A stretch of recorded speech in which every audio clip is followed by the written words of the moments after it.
ये बढ़ती आगे। कथावाचक अनिरुद्धाचार्य ने कुछ दिनों पहले लिव इन को लेकर विवादित बयान दिया था और उसके बाद वो कई बार इस तरह की बयानबाजी करते नजर आए। अब उनके समर्थन में साध्वी प्रज्ञा ठाकुर भी आ गई है। साध्वी प्रज्ञा ने वृंदावन में अनिरुद्धाचार्य से मुलाकात की और फिर जो कहा उसने नए विवाद को जन्म दे दिया।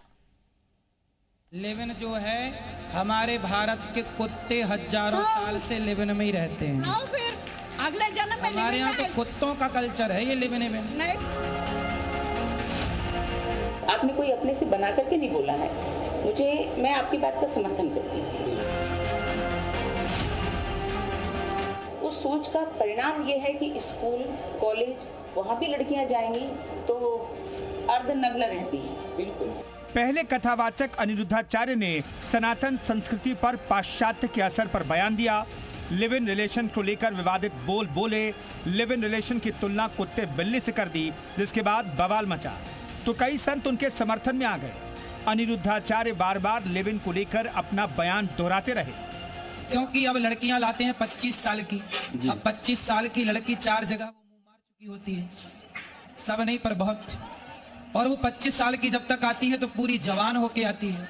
जब जवान होके आएगी तो स्वाभाविक है कि वो अपनी जवानी कहीं ना कहीं तो वो उसकी जवानी फिसल जाएगी या जाएगी। और अब साध्वी प्रज्ञा ठाकुर कथावाचक अनिरुद्धाचार्य के बयान के सपोर्ट में आ गई हैं। साध्वी प्रज्ञा ठाकुर ने वृंदावन में अनिरुद्धाचार्य से मुलाकात की।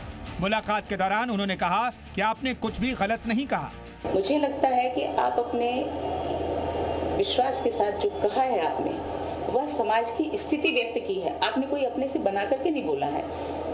मैं आपकी बात का समर्थन करती हूँ।